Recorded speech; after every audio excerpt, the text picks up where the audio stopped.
U.S. President Donald Trump announced large-scale airstrikes that completely wiped out 3 of Iran's key nuclear facilities, Fordow, Natanz, and Isfahan.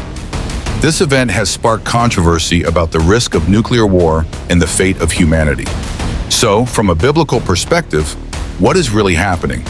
The Bible does not directly mention nuclear war, but it does predict attitudes and events that could lead to such risks.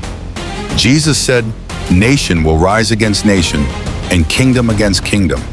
Matthew 24:7. The Bible indicates that the world will become increasingly violent and armed conflicts will escalate, even among nations with nuclear capabilities. However, it also affirms that although humans may use nuclear weapons, God will not allow the earth to be completely destroyed. The earth will endure, and all damage will be fully restored by his power. Psalm 37:11-29, Revelation 21:1-5.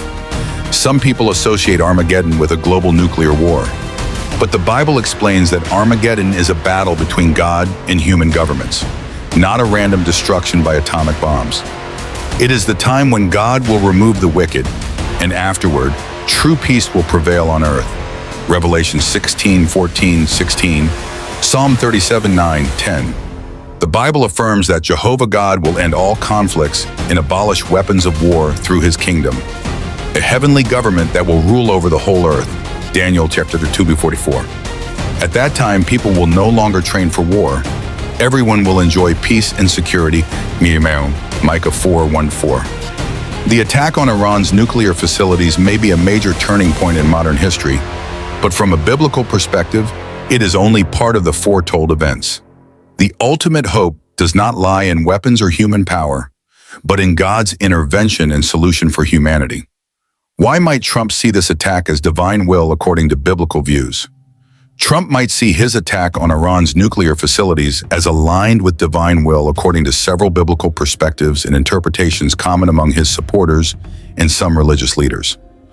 First, the Bible contains numerous examples where God uses rulers and nations to carry out his purposes, including judgment and protection. In the Old Testament, God sometimes directed leaders to take military action against nations considered wicked or threatening to his people, using war as both punishment and protection. This precedent could be interpreted by Trump or his advisors as justification for bold military action, especially if Iran is viewed as a threat to Israel or global peace, a theme echoed in Genesis 12, where those who bless Israel are blessed and those who curse Israel are cursed. Second, many evangelical leaders and believers have compared Trump to biblical figures like King Cyrus, a non-Israelite ruler whom God used to fulfill his purposes in ancient times. This comparison suggests that God can use even unlikely or imperfect leaders to advance his divine plan. Trump's actions, especially those perceived as defending Israel or promoting religious liberty, are often framed by his supporters as evidence of him being a chosen vessel for God, carrying out a special, divinely sanctioned mission. Third, some Christian interpretations cite passages like Daniel 2:21 and Romans 13:1, which state that God appoints rulers and uses them to fulfill his will in world affairs. Trump's own rhetoric and that of his supporters often presents him as an instrument of God's will in turbulent times, suggesting that his decisions, including military ones, are guided by a higher purpose. In summary, Trump might view the attack as divine will because the Bible records God using leaders and nations to execute judgment and protect his people.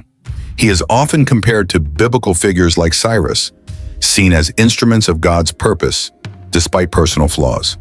Many believe his leadership and decisions are part of God's providential plan for these end times, as suggested by interpretations of biblical prophecy. These perspectives provide a theological framework that could lead Trump and his supporters to view such military actions as not merely political or strategic, but as fulfilling a divine mandate. Could nuclear war align with biblical prophecy about ultimate peace? Could nuclear war align with biblical prophecy about ultimate peace?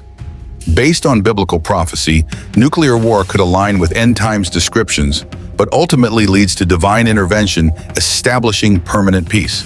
Here's the analysis. Nuclear warfare and prophetic imagery. Revelation's descriptions of poisoned waters, Revelation 8:11, scorched earth, Revelation 7, and lethal radiation like burns, Revelation 16:8, closely mirror nuclear war effects. Ezekiel 38:39 foresees fire and brimstone raining on invading armies, language some interpret as nuclear destruction. Nuclear conflict as catalyst for divine peace. Human failure precedes divine intervention. Escalating wars, Matthew 24:6-7, including nuclear threats, signal the beginning of sorrows before Christ's return. God's ultimate resolution. After human conflict peaks, God intervenes to crush violent nations, Daniel 2:44, Revelation 19:15. Establish a kingdom where weapons become agricultural tools, Isaiah 2:4, and war ceases, Micah 4:3. Peace as the prophetic endpoint. Messianic reign ensures peace. Christ's rule brings universal shalom, wholeness without conflict, Isaiah chapter 9:6-7. New creation. Nuclear devastation, while part of tribulation, culminates in a restored earth where death shall be no more, Revelation 21:1-4. Key theological perspective. While nuclear war aligns with prophecies about escalating human conflict, it is not God's ideal but a consequence of rebellion. The Bible's core message is hope. Human destruction is temporary, but divine peace is eternal. He will judge between the nations. They shall beat their swords into plowshares. Neither shall they learn war anymore. Isaiah 2:4. This transition from human-driven catastrophe to God-established peace underscores Scripture's ultimate vision.